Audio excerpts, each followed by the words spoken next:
got that G, got my nullos. I'm just saying. We pull up to the scene, they be filled with jealousy. If a bitch get stop finicky, she gon' bring the energy. I hit a phone with a 3, 2, 1, action.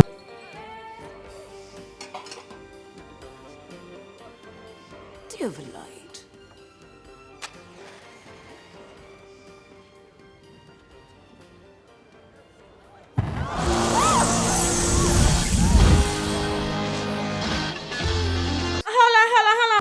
I got chills, then multiply.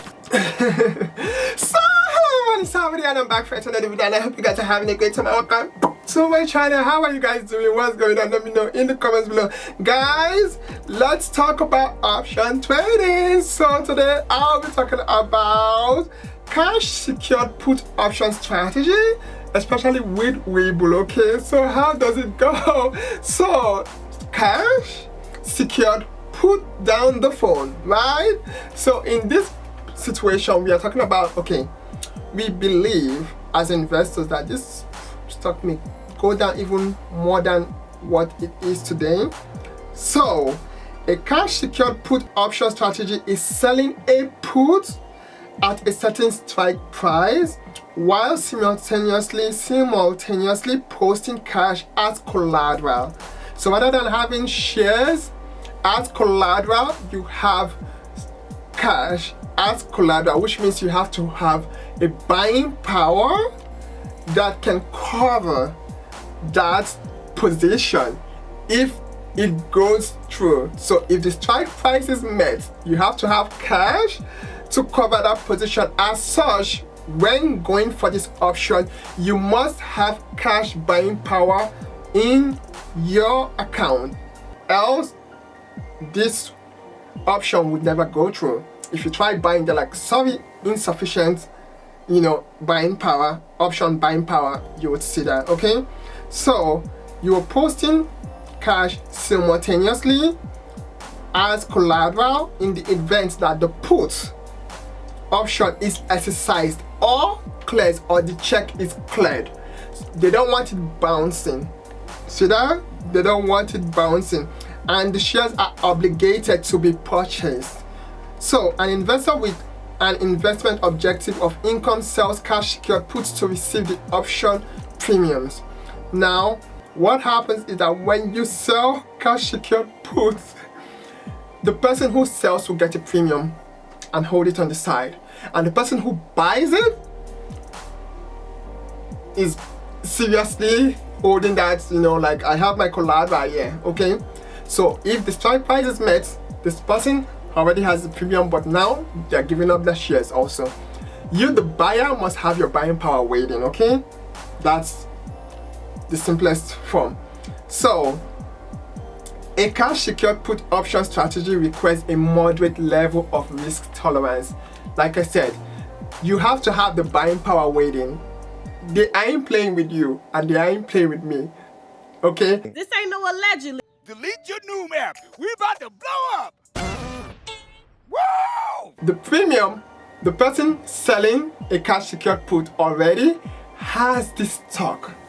Yes, so they are willing to lose their stock at that price if it gets there, but you are willing to buy, so you have to have cash as collateral. Okay, the risk to this option strategy is that the investor may be forced to buy the stock at a higher price than what it's currently worth. This is where it gets tricky. So imagine if the strike price is higher than the stock, right, than the market value, so the stock then goes down. You fucked, honey. Okay, so let's go. So the risk to this option strategy is that the investor may be forced to buy the stock at a higher price than what it's currently worth. This means that the value of the stock you're obligated to purchase may even fall to zero. Additionally, the short-term unrealized loss on a cash secured put can exceed the cash collateral value. An investor who has a neutral to bullish outlook on a stock that anticipates the price to not trade below a certain level for a duration of time generates income while selling a cash secured put option. Now the example is, if an investor anticipates that stock A currently trades at $8 but it would remain higher for the foreseeable future, the investor sells one put with a strike price of $8 for $3 premium for 3 consecutive months, okay, for 3 months expiration. Now the investor is required to post $800 in cash as collateral in case the put is assigned, so they can make good on paying for the shares at that price. So if the strike price is higher, let's say today the price is 4, right?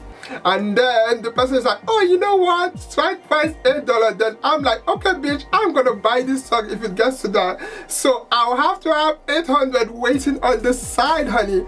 So if now that stuff then gets to that price, bitch, remember it was at $4 when I was, saying, oh yes, I'm gonna buy this at 8 if it gets there, right? At the strike price we've agreed upon. Guess what? I have no choice than to buy it at $8 because I said I could buy it at that price, honey, because I have my collateral. See, I was blabbing my mouth, honey, then it fucks me up. So rather than I would have just bought it when it was $4, I'm like, no, if it gets to this price, then I'll buy them. So I've paid the premium, right? And I have my collateral waiting on the side, right? Now that person who is like, okay,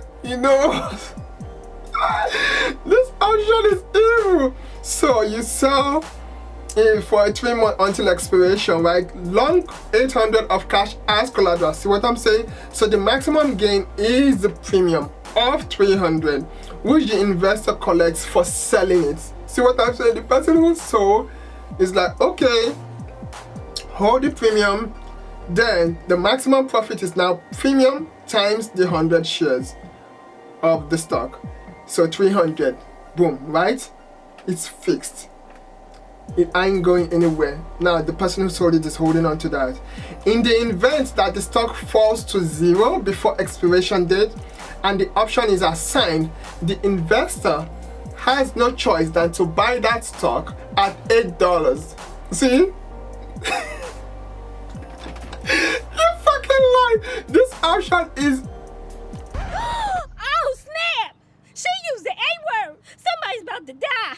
Let's go the other way, y'all. Wait. So this would result in the maximum loss of $500 because they've already paid a premium of $300. That's why this is a very risky option, okay? Received from selling the put option.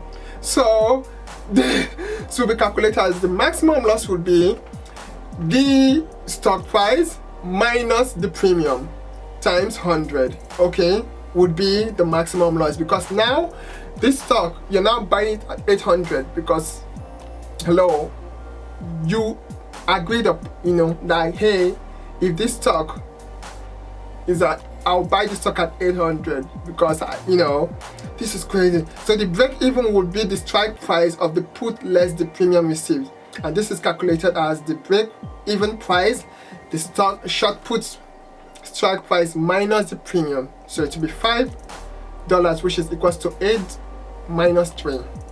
So you the thing with this is that the maximum profit is fixed. It doesn't change. It doesn't, if the stock is going up, it's still 300. It doesn't go further, okay?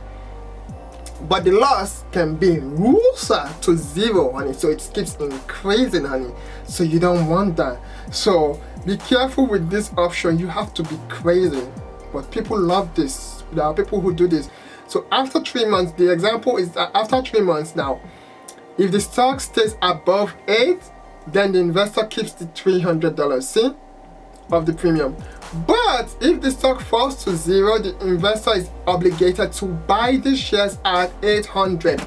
So it will be $800 minus $300 premium. The person will now pay an additional $500 to take these shares. So the investor will lose $500 because the premium will add to the loss, right? So if the price of this stock remains between $5 and $8 before the expiration, the investor has no choice than to buy this stock at $8. So if the stock today now becomes $4, this person who shook on it and said, okay, I'll buy it at $8, has no choice than to pay that $8 for that stock that is now $4. So you have to be careful with this option. So in this scenario, right, however, since the investor collected $300 premium from the sale of the put option, there is still profit potential between 0 to 300. See, it's a fixed amount of profit. In this scenario, an investor can acquire a stock at a lower price while also profiting from the sale of the put premium. The downside risk is that if the price falls to 5 and 0, the investor is forced to buy the stock at $8 while it's worth less. So the unrealized losses could be between 0 to fucking $500, honey, depending on the current price of the stock. So this is the contract. Boom, $8 right there, right? We're gonna get into some technicalities here because you know they always gotta come with the receipt. We've shook on it. Now the stock is now $5, right?